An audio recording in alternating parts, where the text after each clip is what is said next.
எப்படி பயன்படுத்த வேண்டும் என்பதற்கான ஒரு விளக்கம். சென்டர் மீடியனில் இருந்து இதை 4 டிராக்குகளாக பிரித்துக் கொள்ளலாம். உதாரணத்திற்கு சென்டர் மீடியனை ஒட்டி இருக்கும் இந்த பாதையை முதல் டிராக் என்று எடுத்துக்கொள்வோம். இது சுமார் 50 மீட்டர் மட்டும் உள்ளது. இது எதற்கு என்றால் வலது பக்கமாக திரும்பக்கூடிய வாகனங்களுக்காக போடப்பட்ட பாதையாகும். இந்த பாதையில் நேராக செல்லும் வாகனங்கள் வரக்கூடாது. வலதுபுறமாக திரும்பும் வாகனங்கள் இந்த பாதையை சுமார் 50 மீட்டருக்கு முன்பே வலது பக்கமாக ஒட்டி வர வேண்டும். அடுத்ததாக இரண்டாவது டிராக்கை பற்றி தெரிந்து கொள்வோம். இந்த பாதை எப்பொழுதுமே ஃப்ரீயாக இருக்க வேண்டும். ஏனென்றால் மூன்றாவது டிராக்கில் வரக்கூடிய எந்த வாகனமாக இருந்தாலும் ஓவர்டேக் செய்ய இந்த இரண்டாவது டிராக்கை தான் பயன்படுத்திக் கொள்ள வேண்டும். இப்படியல்லாமல் மூன்றாவது டிராக்கில் செல்லக்கூடிய ஸ்லோ மூவிங் வெஹிக்கிள் என்று சொல்லக்கூடிய கண்டெய்னர் லாரிகள் மற்றும் சரக்கு லாரிகள் இந்த இரண்டாவது டிராக்கில் வருவதால் தான் ஓட்டுநர்களுக்குள் குழப்பம் ஏற்பட்டு ஓவர்டேக் செய்யும் போது அதிகமான விபத்துகள் ஏற்பட அதிக வாய்ப்புகள் உள்ளது. ஆகவே இரண்டாவது டிராக் ஓவர்டேக் செய்வதற்கு மட்டுமே இருக்குமேயானால் கண்டிப்பாக விபத்துகள் ஏற்படுவதை தடுக்கலாம். இப்பொழுது மூன்றாவது டிராக்கை பற்றி தெரிந்து கொள்வோம். இந்த மூன்றாவது டிராக் மிகவும் முக்கியமானது. ஏனென்றால் 2 சக்கர வாகனங்களை தவிர மற்ற அனைத்து வாகனங்களும் இந்த டிராக்கில் தான் செல்ல வேண்டும்.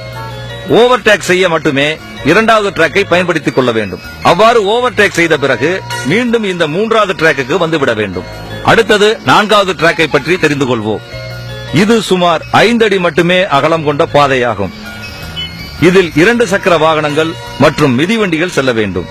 அடுத்ததாக நாம் பார்க்க இருப்பது தேசிய நெடுஞ்சாலையை இணைக்கும் கிராமப்புற சாலை. இங்கு இருக்கும் வி பெண்டுக்கு முன்னால் ஒரு வேகத்தடை ஒன்று இருக்கும். இங்கு வரும் அனைத்து வாகனங்களும் நின்று தேசிய நெடுஞ்சாலையின் போக்குவரத்தை கவனித்து எந்த வாகனங்களும் வராத போது தேசிய நெடுஞ்சாலைக்குள் நுழைய வேண்டும். அவ்வாறு கவனத்துடன் நுழைந்தால் விபத்து ஏற்படாமல் தடுக்கலாம். இப்பொழுது நீங்கள் பார்க்கும் இந்த தேசிய நெடுஞ்சாலையில் யூ-டர்ன் செய்வதற்கும் கிராமம் மற்றும் நகர்ப்புற வாகனங்கள் இந்த பாதையில் குறுக்கே செல்வதற்கும் எந்த பாதையும் இல்லை.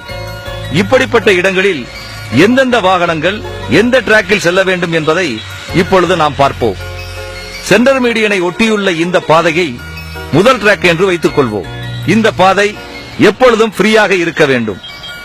இரண்டாவது டிராக்கில் வரக்கூடிய 2 சக்கர வாகனங்களை தவிர மற்ற அனைத்து வாகனங்களும் இந்த முதல் டிராக்கை ஓவர்டேக் செய்ய மட்டுமே பயன்படுத்த வேண்டும். இந்த தேசிய நெடுஞ்சாலையில் இரண்டாவது டிராக்கை பற்றி நாம் தெரிந்து கொள்வோம். இந்த இரண்டாவது டிராக்கில் 2 சக்கர வாகனங்களை தவிர மற்ற அனைத்து வாகனங்களும் இந்த டிராக்கில் தான் போக வேண்டும். குறிப்பாக இதில் சரக்கு வாகனங்கள் மற்றும் கனரக வாகனங்கள் இந்த பாதையில் தான் வர வேண்டும். இப்போது இந்த தேசிய நெடுஞ்சாலையின் 3வது டிராக்கை பற்றி நாம் தெரிந்து கொள்வோம். இதில் சைக்கிள் மற்றும் 2 வீலர்கள் மட்டும் செல்ல வேண்டும். தேசிய நெடுஞ்சாலையில் வாகன ஓட்டிகள் சரியான பாதையில் அளவான வேகத்துடன் சென்றால் எந்த விபத்துகளும் ஏற்படாது. தேசிய நெடுஞ்சாலையில் எந்தெந்த டிராக்குகளில் எந்தெந்த வாகனங்கள் செல்ல வேண்டும், எப்படி செல்ல வேண்டும் என்று உங்களுக்கு மிக தெளிவாக புரிந்திருக்கும். ஆகவே இந்த நேரம் முதல் சாலை விதிகளை பின்பற்றுவோம் என்று உறுதிமொழி எடுத்துக் கொள்வோம்.